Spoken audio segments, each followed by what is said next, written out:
Snow white మరియు 7 మరుగుజ్జులు. ఒకానొకప్పుడు ఒక మంత్రించిన అడవి చుట్టూ మంచు తెల్లటి కోటలో నివసించే ఒక దయగల హృదయపూర్వక రాణి ఉండేది. చల్లని శీతాకాలపు రోజున మసకబారిన హిమపాతం చూస్తున్నప్పుడు రాణి పగటి కలలు కనేది. పిల్లలు బయట మంచులో పరిగెత్తడం ఆమె వినగలిగేది. ఆమె కిటికీని తెరిచి వాళ్ళని చూడ్డానికి ఆలోచించేది.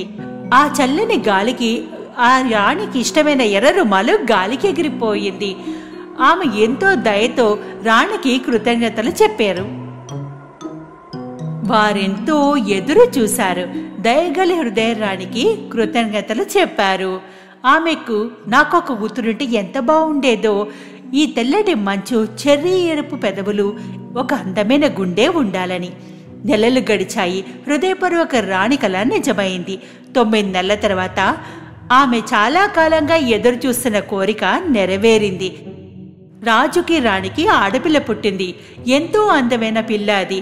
ఆమె వారికి స్నో వైట్ అని పేరు పెట్టారు. వారి ఆనందానికి ఎక్కువ రోజులు కొనసాగలేదు. స్నో వైట్ చిన్న అమ్మాయిగా ఉండగా రాణి కన్ను మూసింది. ఆకాశంలో ఒక నక్షత్రంగా మారిపోయింది. కొన్ని సంవత్సరాల తర్వాత స్నో వైట్ తండ్రి హెల్లా అనే ఒక మహిళను వివాహం చేసుకున్నాడు. కొత్త రాణి అందంతో రాజు ఆశ్చర్యపోయాడు.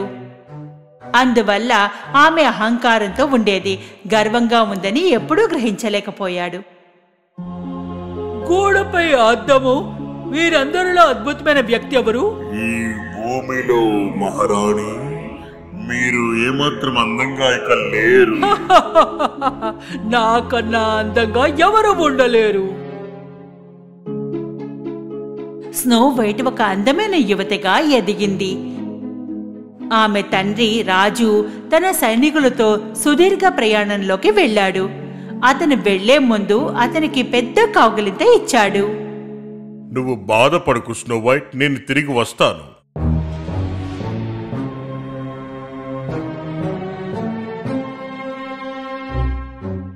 ఒకరోజు అనుకోకుండా దుష్టహృదయపు రాణి హెల్లా తన ఛాంబర్కి డంకోవ్ని పిలిచింది. నా మ్యాజిక్ మిర్రర్ ని తెరవండి డంకోవ్. చెంబర్లైన్ డంకోవ్ వికృతమైన వాడు. కవర్ను తన పైకి లాగాడు. మూర్ఖుడా, ఎప్పుడే ఇక్కడ నుండి వెళ్ళిపో. రాణి అద్దంలో తనను తాను చూసుకుని ప్రశంసించిపోయింది. గోడపైన అద్దమా? వీళ్ళందరిలో ఎవరు మంచివారు? మ్యాజిక్ మిర్రర్ ఆమెకు సమాధానమిచ్చింది. ఈ భూమిలో మహారాణి, మీరు ఏమాత్రం అందంగా ఇక లేరు. స్నో వైట్ చాలా అందగత్తె. హెల్లాకు చాలా కోపం వచ్చింది. అలా జరగడానికి వీల్లేదు. నాకన్నా అందంగా ఎవరు ఉండరు. మొత్తం కోపంతో కోటంతా కదిలిపోయింది. ఆమె దుష్టహృదయం స్నో వైట్ యొక్క అందాన్ని నాశనం చెయ్యాలనుకుంది. ఆమె ఒక ప్రణాళిక వేసింది. స్నో వైట్ ని మంత్రముగ్ధమైన అడవిలోకి తీసుకెళ్లి చంపమ్మని అడిగింది. ఆమె హృదయాన్ని నాకు తీసుకుని రండి.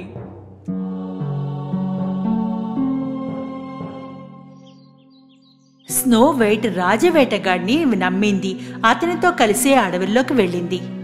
దారిలో ఆమె గాయపడిన పక్షిని నేల మీద చూసింది. స్నో వైట్ పక్షిని ఎత్తుకుని దాని రెక్కల్ని సహాయపడింది. ఆమె వెనకే రాజవేటగాడు ఆమెపైకి చొప్పించాడు. వెంటనే స్నో వైట్ ను బాణం వేయడానికి విల్లందుకున్నాడు. అతను విల్లును ఎక్కుపెట్టి లక్ష్యం చూశాడు. కాని ఆ అమ్మాయికి దయగల హృదయం ఉందని అతను చూడగలిగాడు. అది తప్పు అని నిర్ణయించుకున్నాడు. స్నో వైట్ ని చంపడం వద్దని మనసు మార్చుకున్నాడు.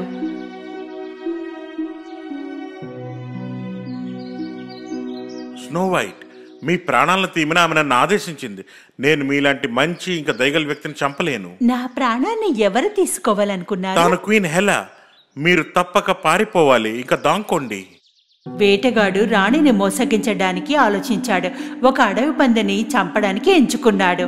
అందువల్ల అడవి పంది హృదయాన్ని రాణి వద్దకు తీసుకెళ్లి హెల్లాకు యువరాణి మరణించిందని ఇచ్చాడు. యువరాణి భయపడింది. ఆ చీకట్లో అడవుల్లోకి పరిగెత్తింది.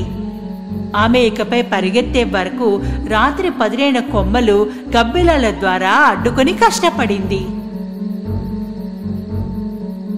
ఆమె ఒక చెట్టుపై కుప్పకూలి చల్లటి చీకటి మంత్రించిన పారాసెట్లో నిద్రపోయింది. వేటగాడు కోటను చేరుకున్నాడు. మహారాణికి వందనం చేశాడు. నేను మీ ఆదేశాన్ని నెరవేర్చాను. క్వీన్ హెల్లా ఒక అందమైన బాక్స్ను తీసుకుని హృదయాన్ని పరిశీలించింది. స్నో వైట్ చనిపోయిందని నమ్మింది. తనొక చెడు నవ్వు నవ్వి కోట గుండా ప్రతిధ్వనించేలా చేసింది. చివరికి సూర్యుడు ఉదయించినప్పుడు స్నో వైట్ అడవి నడిబొట్టున ఉన్నట్టు గుర్తించింది. అక్కడ ఆమె ముందు ఒక అందమైన చిన్న ఇల్లు కనిపించింది. ఒక చిన్న తోట గేటు పికెట్ కంచెతో ఉంది. చిన్న చిన్న కిటికీలు, డోర్ బెల్స్తో ఒక రౌండ్ ఆకుపచ్చ తలుపు. ఆమె గంట మోగించింది, కానీ ఎవరు సమాధానం చెప్పలేదు. ఆమె తలుపు తట్టడానికి అక్కడికి వెళ్ళినప్పుడు అది తెరుచుకుంది. లోపల ప్రతిదీ చాలా చిన్నగా ఉంది. ఆమె ఒక బొమ్మ ఇంట్లో ఉన్నట్లు అనిపించింది. చిన్న కుండలు, చిన్న చెంచాలు, చిన్న గ్లాసులు. ఆమె ఒక చిన్న గిన్నె సూప్ దొరికినప్పుడు ఆమె చాలా ఆకలితో ఉంది. ఆమె దాన్ని నెమ్మదిగా తినేసింది. ఆపై ఒక చిన్న మంచం మీద నిద్రపోయింది. ఎక్కువ దూరంలో కాకుండా ఇంటి యజమానులు ఆ ఇంటికి వచ్చి పనిని ముగించుకొని వచ్చారు.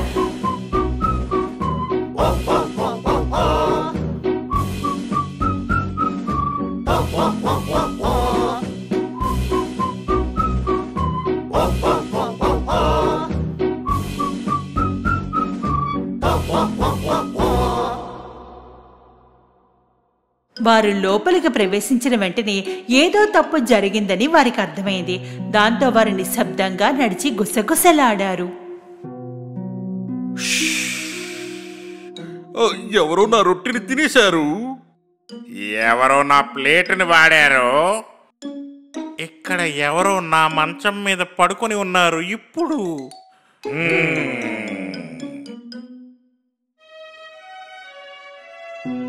ఎంత అందమైన అమ్మాయి.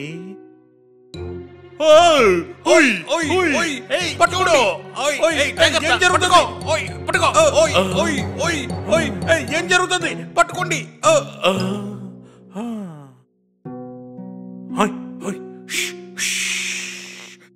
తను లేచిపోయింది.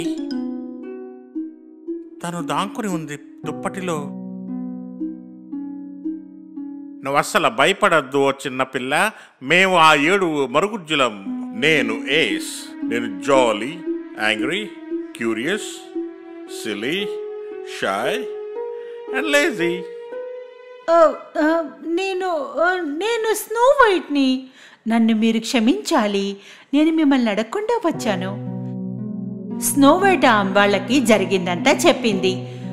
ఆమె కథ వినగానే మరుగుజ్జులు ఎంతో బాధపడ్డాయి. కాబట్టి వారు తమ ఇంట్లో ఉండేందుకు కలిసి ఉండొచ్చని చెప్పారు. అయితే ఒక్క షరతు ఉందని చెప్పారు. మాకు పాటలు పాడడం అంటే చాలా ఇష్టం. నీ గొంతు చాలా అందంగా ఉంది యువరాణి. స్నో వైట్ నా పేరు. నేను ఈరోజు కోటకు దూరం అయ్యాను. ఆకాశం వైపు చూస్తూ నా తల్లితో మాట్లాడా. ఆమె ఇప్పుడు ఒక తారహింది. ఈ అడవిలో నేను ఆనందంగా ఉన్నా. నా చిన్న స్నేహితులు నన్ను రక్షిస్తున్నారు. నా చిన్న హృదయాలు ఆశతో ఉన్నాయి. ఈ చిన్ని హృదయాలు మళ్ళీ గెలుస్తాయి.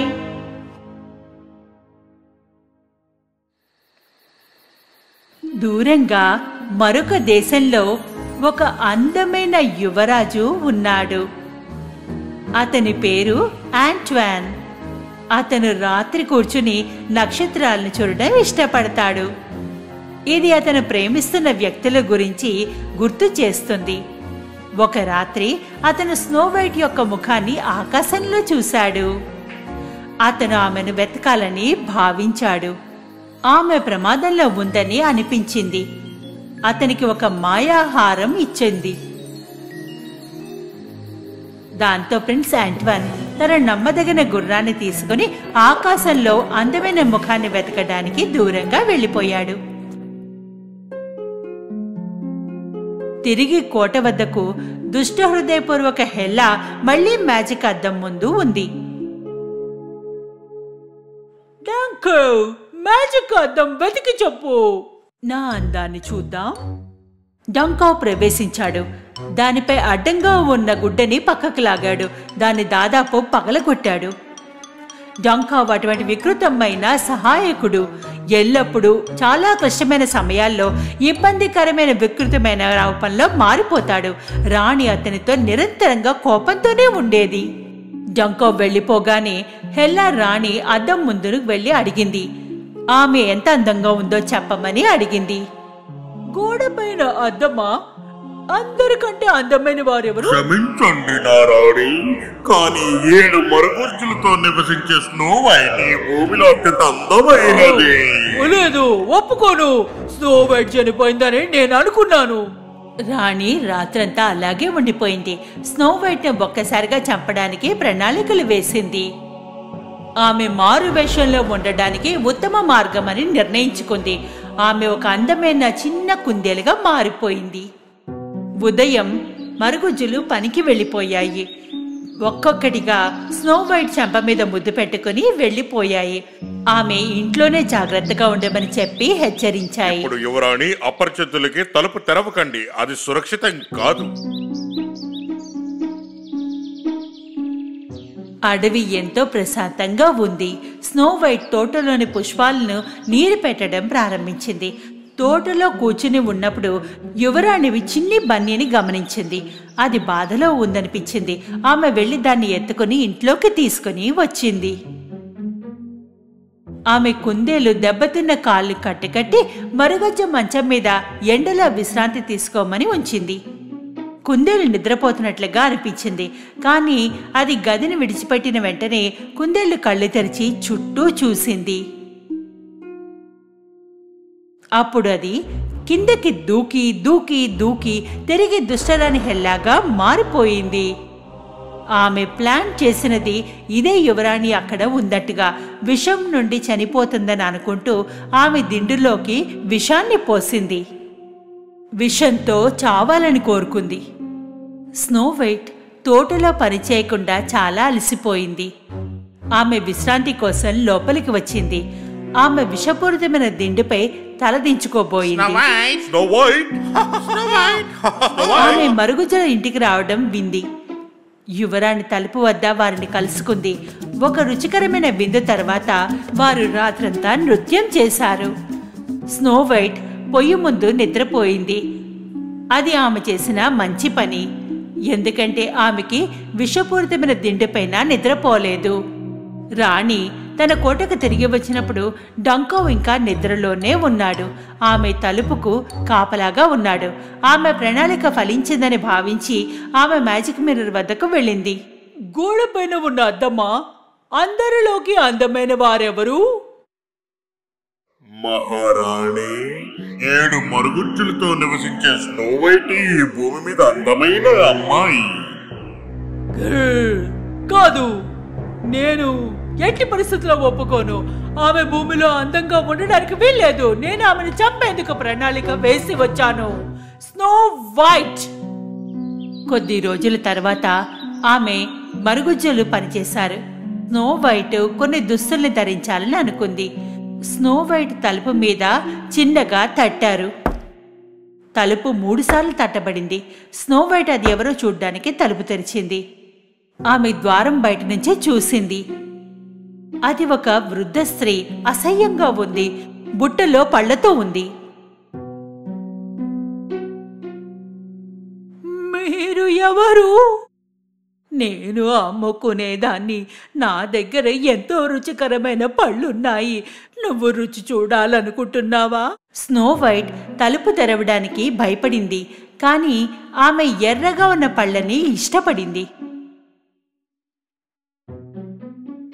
ఇదిగో తీసుకో, ఈ అందమైన రుచికరమైన పళ్ళని తిను. ఇది ఉచితంగా ఇస్తున్నా. స్నో వైట్ వృద్ధురాలిచ్చిన యాపిల్ తీసుకుంది. ఒక ముక్క కొరికింది. ఆ యాపిల్లో విషం ఉంది. సహాయం కోసం కేకలు వేయడానికి అరిచింది. నేల మీద పడింది.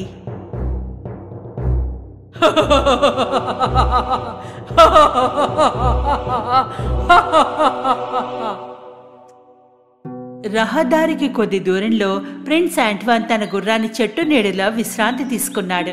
అతను ఆకాశంలో చూసిన అందమైన ముఖాన్ని కనుగొనడానికి ఎంతో దూరం ప్రయాణించాడు. రహదారికి కొంత దూరంలో ఒక వృద్ధ మహిళ వెంట నడుస్తున్నట్టుగా అతను చూశాడు. నిజానికి అకస్మాత్తుగా ఆమెతో మాట్లాడాలనుకున్నాడు. ఆమె ఒక ఇటుకను తీసుకుని రాజుని తలపగల కొట్టింది. యువరాజు మరియు అతని గుర్రం ఆశ్చర్యపోయారు. అతని ఆదేశాలను అడగకూడదని నిర్ణయించుకున్నారు. కొద్దిసేపటి తర్వాత 7 మరుగుజులు వచ్చారు. వారు స్నో వైట్ మంచంపై ప్రాణం లేకుండా ఉండడం చూశారు. వారు ఎంతో విచారంగా ఉన్నారు. వారి హృదయాలు 1000 ముక్కలుగా విరిగిపోయాయి. వారు ఒక అందమైన గాజు శవపేటికను పొందారు.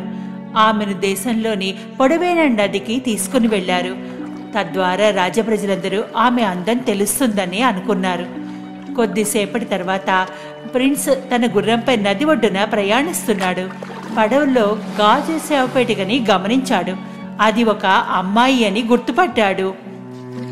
యువరాజు ఎంతో విచారంగా ఉన్నాడు. కానీ శవపేటిక యొక్క ముఖ చిత్రాన్ని తెరిచారు. అతను తన జేబులో నుండి స్టార్టస్ నెక్లెస్ ని తీసుకుని యువరాణి మీద ఉంచాడు. గుడ్ బై నా యువరాణి. నా యువరానికి వీడ్కోలు. మీరు ఎక్కడ ఉన్న నక్షత్రంలా ప్రకాశిస్తారు. అప్పుడు సరిగ్గా ప్రిన్స్ స్నో వైట్ కదలిక చూశాడు. స్టార్ డస్ట్ నెక్లెస్ మాయాజాలం. అతను ఆకాశంలోకి చూసి ముఖాన్ని శ్రద్ధగా శోధించాడు. అతనికి బహుమతిగా ఇచ్చింది. స్నో వైట్ ప్రాణాలను తెచ్చుకుంది. ఆమె మేల్కొన్నప్పుడు ఇంత అందమైన యువరాజు తన పక్కన నిలబడి తనని కాపాడడానికి వచ్చాడని చూసి ఆశ్చర్యపోయింది.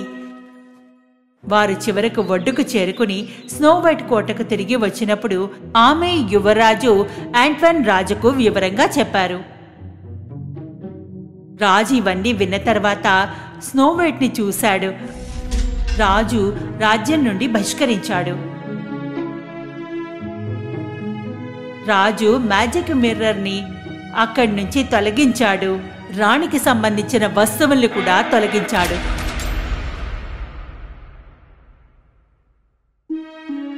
కొన్ని నెలల తర్వాత స్నో వైట్ ప్రిన్స్ ప్రేమలో పడ్డారు. ఎందుకంటే ఇది వివాహం చేసుకున్నది కాదు, కోటలో ఒక అందమైన వివాహం జరిగింది. మరుగుజ్జులు కూడా ఆహ్వానింపబడ్డారు. అందరూ జరుపుకున్నారు సంబరాలు.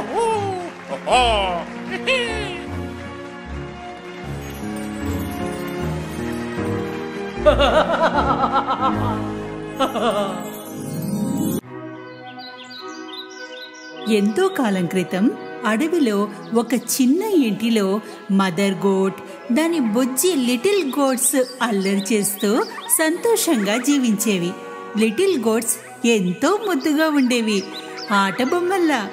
అందరి తల్లుల్లాగానే మదర్ గోట్ తన పిల్లల్ని ఎంతో ప్రేమించేది. అడవి జంతువులన్నిటి నుండి రక్షిస్తూ ఉండేది. ఒకరోజు భోజనం వెతకడానికి బయటికి వెళ్లే ముందు తల్లి లిటిల్ గోట్స్ని పిలిచి ఇలా చెప్పింది. నా ప్రియమైన పిల్లల్లారా, నేను అడవిలోకి వెడుతున్నాను. ఎవరు వచ్చినా తలుపు తీయొద్దు. తోడేలు లోపలికి వస్తే అది మనందరినీ తినేస్తుంది. వేషం మార్చుకుంటూ వచ్చి మిమ్మల్ని తినాలని చూస్తుంది. మేము దాన్ని ఎలా గుర్తుపట్టాలి? తోడేలు గొంతు బొంగురుగా ఉంటుంది, నా గొంతు తీయగా ఉంటుంది. బొంగురుగా ఉందంటే అది తోడేలే. ఇలా చెప్పి బయలుదేరుతుండగా తల్లి మేకకు ఏదో గుర్తొచ్చింది. ఇంకో మాట, తోడేలు కాళ్ళు నల్లగా ఉంటాయి, నా కాళ్ళు తెల్లగా. కాళ్ళని చూసి కూడా గుర్తుపట్టండి. కంగారు పడకమ్మా, మేం జాగ్రత్తగా ఉంటాం. మేం పెద్దయిపోయామమ్మా. తల్లి మేక తన పిల్లలందరినీ ఒక్కొక్కరిగా ముద్దు పెట్టుకుంది. అడవి వైపు నడిచింది. తోడేలు ఇదంతా చూస్తోంది.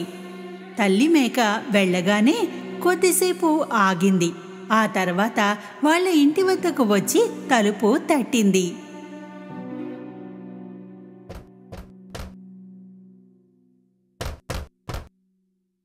ఎవరది? ముద్దు బిడ్డల్లారా, తలుపు తీయండి. ఇదిగో మీ అమ్మ మీకోసం భోజనం తయారు చేసి తీసుకొచ్చింది. అయితే లిటిల్ గోట్స్ తోడేలు బొంగురు గొంతుని గుర్తుపట్టాయి. తలుపు లోపల నుండే చెప్పాయి, నువ్వు మా అమ్మవి కాదు. అమ్మ గొంతు ఎంతో తీయగా ప్రేమగా ఉంటుంది. నువ్వు మమ్మల్ని మోసం చేయలేవు తోడేలు. తోడేలుకు చాలా కోపం వచ్చింది. ఎందుకంటే లిటిల్ గోట్స్ ని తినలేకపోయింది. అప్పుడు ఒక చాక్ పీస్ ని తినేసింది. అప్పుడు దాని గొంతు కాస్త తీయగా మారింది. వెనక్కి వాళ్ళ ఇంటికి వెళ్ళింది. తలుపు తట్టింది. ఈసారి తోడేలు తన తీయటి గొంతుతో మాట్లాడింది. ముద్దు బిడ్డల్లారా, నేను మీ అమ్మని. మీ అందరి కోసం భోజనం తీసుకొచ్చాను. తలుపు తీయండి. ఈసారి ఈ తీయటి గొంతు విని లిటిల్ గోట్స్ కి ఆ గొంతు వాళ్ళ అమ్మలాగానే ఉందనిపించింది. తలుపు తొయ్యబోతుండగా వాళ్ళల్లో ఒకరు అరిచారు, ముందు తలుపు కింద నుండి కాళ్ళని చూద్దాం. వాళ్ళు చూసినప్పుడు తోడేలు నల్లని కాళ్ళు కనిపించాయి. అవన్నీ అరిచాయి, మేం తలుపు తీయము. అమ్మ కళ్ళు నల్లగా ఉండవు, ఆమె కాళ్ళు తెల్లగా ఉంటాయి. నువ్వు తోడేలివి. తన కోపాన్ని మింగుతూ తోడేలు అక్కడి నుండి బయలుదేరింది. ఇప్పుడు అది బేకరీకి వెళ్ళింది. బేకరీ వాడు తోడేలను చూసి ఆశ్చర్యపోయాడు. నేనిప్పుడు శాకాహారినైపోయాను. పేస్ట్రీ మాత్రమే తింటాను. కొంచెం పిండిస్తారా నాకు? తోడేలు బేకరీ నుండి పిండిని తీసుకుని బయలుదేరింది.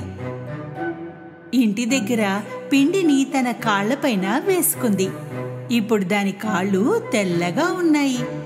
మూడోసారి తోడేలు తెలివిగా తలుపు తట్టింది. ముద్దు బిడ్డల్లారా, తలుపు తీయండి. నేను మీ అమ్మని కదా. మీ అందరి కోసం భోజనం తీసుకొచ్చాను. కాళ్ళని చూపించు, తెలుస్తుంది అమ్మవా కాదా అన్నది. తోడేలు పిండిని పోసిన కాళ్ళని చూపించింది.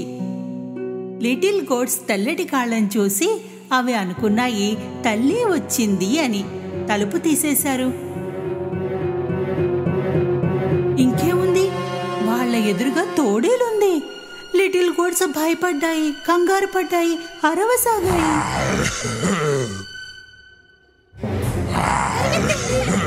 ఎక్కడ దాకా పరిగెత్తుతారు? నేను మిమ్మల్ని పట్టుకుని తీరుతా. ఒక పిల్ల టేబుల్ కింద దాక్కుంది. రెండోది మంచం పైన, మూడవది చిమ్నీ లోపల, నాలుగవది కిచెన్ లో దాక్కుంది, ఐదవది అలమార్లో దాక్కుంది, ఆరవది పరదా వెనకాల, ఏడవది గడియారం లోపల.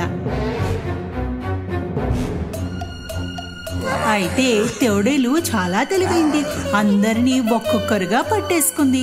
ఆగు, ఇక్కడ రా. నేను మిమ్మల్ని వదిలిపెట్టను. ఆగు. కేవలం గడియారంలో దాక్కున్న దాన్ని మాత్రమే పట్టుకోలేకపోయింది. దాని కడుపు నిండిపోయింది. అందుకే అది ఆలోచించలేదు, అక్కడి నుండి వెళ్ళిపోయింది. అక్కడ పెద్ద మైదానం ఉంది. అడవిలో తోడేలు ఒక చెట్టు కింద గురక పెట్టి నిద్రపోయింది.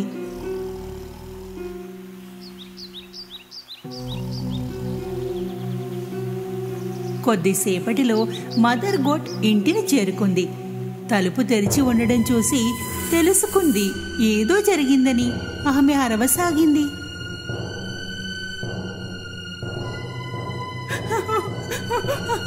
నా పిల్లలారా! ఇంటికి చేరగానే ఆమె కంగారు పడింది. మొత్తం ఫర్నిచర్ పడి ఉంది.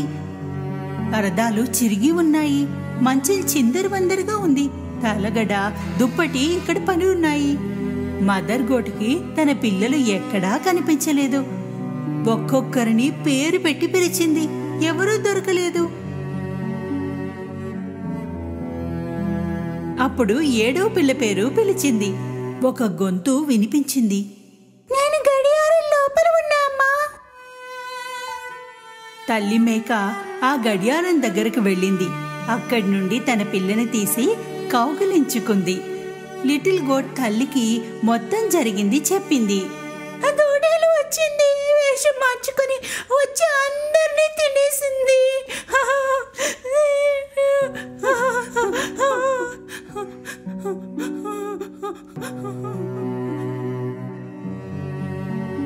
తల్లి మేకకు చాలా పాతగా అనిపించింది. చాలా ఏడ్చింది. తన పిల్లల్ని తలుచుకుంటూ ఉన్న ఒక్క పిల్లతో కలిసి బయటికి వచ్చింది. అప్పుడే ఆమెకు నిద్రపోతున్న తోడేలు కనిపించింది. ఎంత గట్టిగా గురక పెడుతోందంటే చెట్టు ఆకులు కూడా కదులుతున్నాయి. తల్లి మేక తోడేల్ని కాసేపు చూసింది. దాని కడుపులో ఏవో కదులుతున్నట్టుగా అనిపించింది. అయ్యో భగవంతుడా, నా పిల్లలు తోడేలు కడుపులో జీవించి ఉన్నారు. అది ఒక ప్లాన్ వేసింది.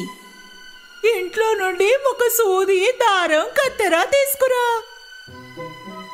లిటిల్ గోట్ ఇంటికి వెళ్ళసాగింది. తల్లి మేక 6 పెద్ద రాళ్ళని సేకరించింది. కొద్దిసేపటిలో చిన్ని మేక సూది, దారం, కత్తెరని తెచ్చింది. తల్లి మేక తోడేళ్లు పొట్టని కోసింది. పైనే ఉన్న ఒక పిల్ల కనిపించింది. ఒక్కొక్కటిగా అందరూ కనిపించారు.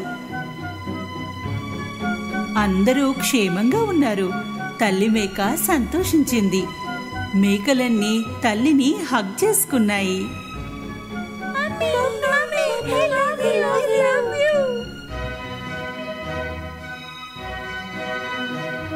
సంతోషంతో గంతులు వేశాయి. నా పిల్లలారా, మీకేమీ కాలేదు కదా? తల్లి మేక తోడేలు కడుపులో మొత్తం రాళ్ళని పెట్టేసింది. తర్వాత సూది దారంతో కుట్టేసింది. తోడేలు ఎంత గాఢ నిద్రలో ఉందంటే దానికి ఏమీ తెలియలేదు. తోడేలు లేచాక నిలబడింది. దానికి కడుపులో చాలా నొప్పిగా అనిపించింది. ఎన్నో మేకలు తినేసినందుకు కడుపు నొప్పి అనుకుంది. చాలా దాహం వేసింది. నది వైపు నడిచింది నీళ్లు తాగడానికి. నడుస్తున్నప్పుడు రాళ్ళు కొట్టుకోసాగాయి. కడుపేదో బరువుగా నిండుగా అనిపిస్తుంది. ఏదో రాళ్ళు తిన్నట్లుంది కదా నాకు. నీళ్లు తాగడానికి వంగింది. రాళ్ల బరువు వల్ల అది నదిలో పడిపోయింది. ఓ, రక్షించండి, రక్షించండి నన్ను, నేను మునిగిపోతున్నాను. చాలా అరిచింది. కానీ ఎవరూ రాలేదు. రాళ్ల బరువు దాన్ని నీళ్ళ లోపలికి లాక్కెళ్ళింది. తల్లి మేక, లిటిల్ గోట్స్ దీన్ని చూసి నది వైపుకి వెళ్ళాయి.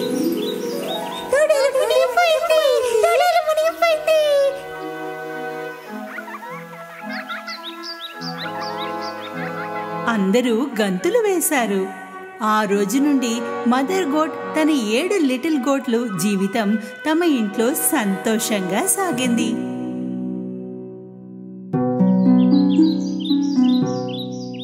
ఒకానొకప్పటి విషయం ఇది. ఒక పేద విధవ మహిళ తన కొడుకుతో కలిసి ఉండేది.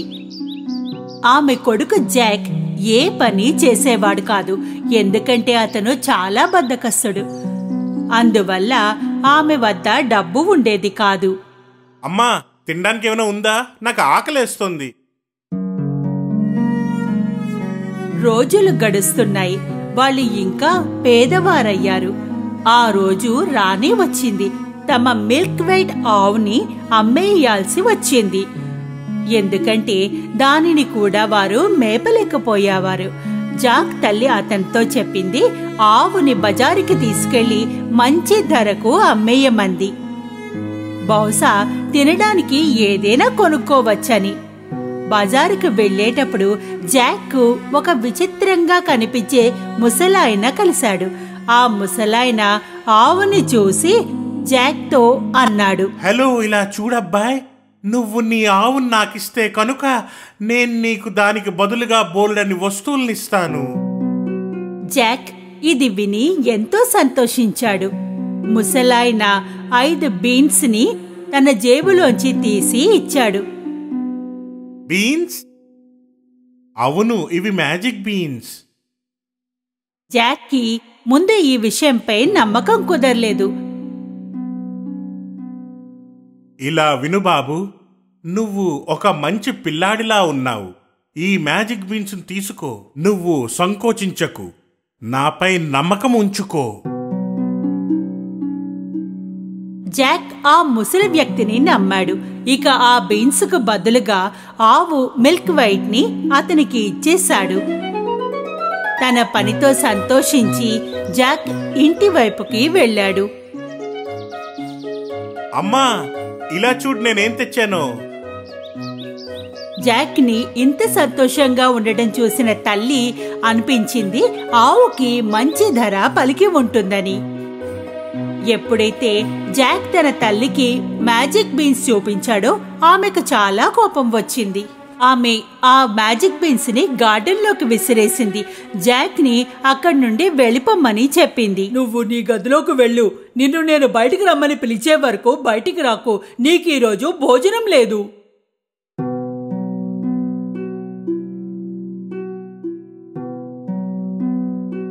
ఉదయం జాక్ తన కిటికీలోంచి బయటికి చూసి ఆశ్చర్యపోయాడు. అతని గది కిటికీ వద్ద అతను చూశాడు, మొక్కలు ఎంతో వేగంగా పెరుగుతున్నాయి.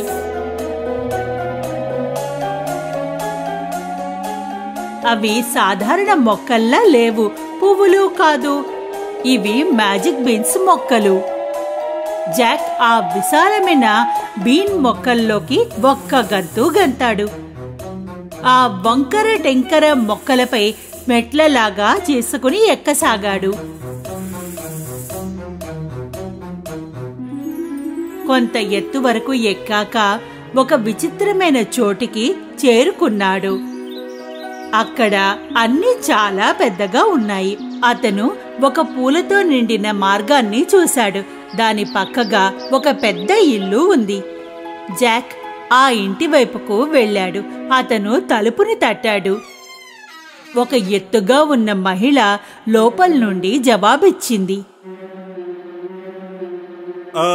అది నేను మిమ్మల్ని అడగాలనుకున్నాను, మీ దగ్గర తినడానికి ఏమైనా ఉందా అని. ఉందిగా, కానీ నువ్వు నా భర్త వచ్చే ముందు నువ్వు ఇక్కడి నుండి వెళ్ళిపోవాలి. ఎందుకంటే నా భర్తకు చిన్న పిల్లలంటే ఎంతో ఇష్టం. వాళ్ళని తినేస్తాడు. జాక్ భయపడ్డాడు, కానీ ఆకలితో ఉన్నాడు. తినడానికి టేబుల్ పై కూర్చోగానే అతనికి ఏదో గంభీరమైన గొంతు బయట నుండి వినిపించింది. నాకు పిల్లల వాసన వస్తోంది. పచ్చిదా పండిందా నాకు ఏదైనా పర్వాలేదు, నేను వాణ్ణి తప్పక వెతుకుతాను. ఆ మహిళ జాక్ ని పిలిచింది. ఎప్పటికిప్పుడే అవెన్లోకి వెళ్ళి దాక్కో బాబు. జాక్ అవెన్లోకి వెళ్ళి దాక్కున్నాడు. ఆ రాక్షసుడు కిచెన్ లోకి వెళ్లి వాసన చూస్తున్నాడు. నాకు చిన్న పిల్లాడి వాసన వస్తోంది. మీరేమంటున్నారండి? బహుశా మీకు ఆ తియ్యటి సువాసన వస్తోందేమో. నిన్న నేను పెళ్లికి తినిపించాను. భోజనం అయ్యాక ఆ రాక్షసుడు బంగారు నాణాల్ని లెక్కించసాగాడు.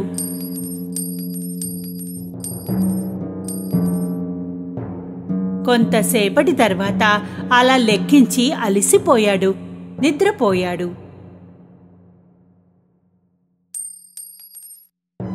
జాక్ అవెన్ నుండి బయటికి వచ్చాడు. అతను బంగారం ఉన్న బ్యాగ్ని తీసుకున్నాడు. ఆ బ్యాగ్ని బీన్ మొక్కల్లోకి విసిరేశాడు. నెమ్మదిగా చెట్టును పట్టుకుని కిందకి రాసాగాడు.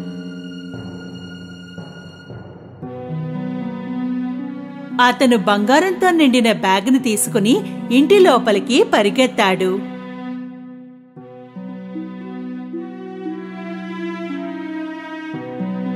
జాక్ తల్లి బంగారాన్ని చూసి చాలా సంతోషించింది. ఆ తర్వాత వాళ్ళెప్పుడూ పేదరికాన్ని చూడలేదు. అయితే కొన్ని నెలల తర్వాత తెచ్చిన బంగారం అంతా అయిపోయింది. ఇంకో దారి లేనప్పుడు జాక్ మళ్లీ బీన్ మొక్కల్ని ఎక్కసాగాడు. ఆ రాక్షసుని ఇంటికి చేరుకున్నాడు. ఇంతకు ముందు నువ్వు వచ్చినప్పుడు బంగారం బ్యాగ్ ఒకటి దొంగిలించబడింది. అయినా కూడా ఆమె జాక్ని లోనికి రానిచ్చింది. కొద్దిసేపటికి రాక్షసుడు వచ్చాడు. నాకు పిల్లల వాసన వస్తోంది. పచ్చిదా పండిందా నాకు ఏదైనా పర్వాలేదు. నేను వాణ్ణి తప్పక వెతుకుతాను. రాక్షసుని గొంతు వింటూనే జాక్ అవెన్లోకి వెళ్లి దాక్కున్నాడు. భోజనం అయ్యాక రాక్షసుడు తన భార్యని కోడిని తెమ్మని అన్నాడు.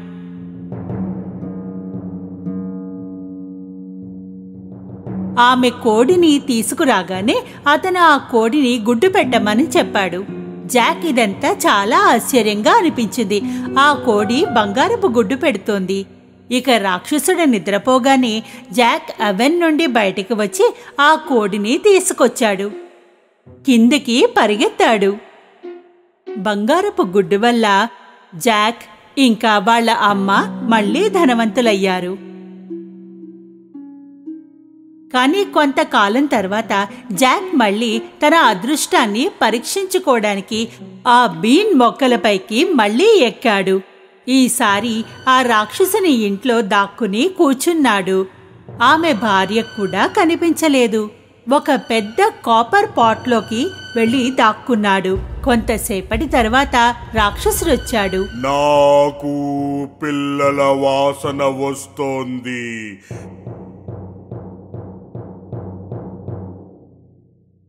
పచ్చిదా పండిందా నాకు ఏదైనా పర్వాలేదు.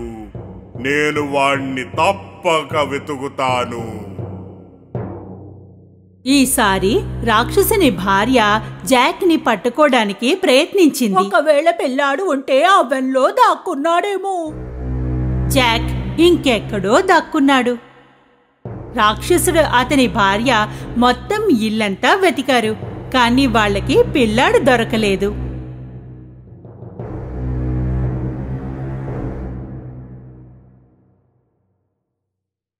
భోజనం చేశాక రాక్షసుడు బంగారపు వీణని టేబుల్పై పెట్టి దాన్ని మోగమన్నాడు. వీణ మోగుతూనే ఉంది. రాక్షసుడు నిద్రపోయాడు. ఈసారి జాక్ ఈ వీణని ఎలాగైనా తీసుకుని వెళ్లాలనిపించింది. అతను రాక్షసుని మోకాలిపైకి ఎక్కి టేబుల్ వద్దకు చేరుకున్నాడు. అయితే అప్పుడే ఊహించకూడనిది ఒకటి జరిగింది. వీణ అరిచింది.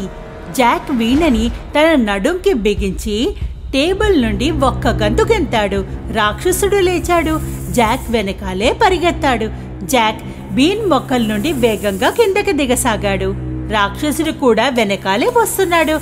అతని ఇంటికి చేరుకోగానే జాక్ తన తల్లిని పిలిచాడు. అమ్మా, త్వరగా రా, గొడ్డల్ని కూడా తీసుకురా. వాళ్ళు బీన్ చెట్లని నరకసాగారు.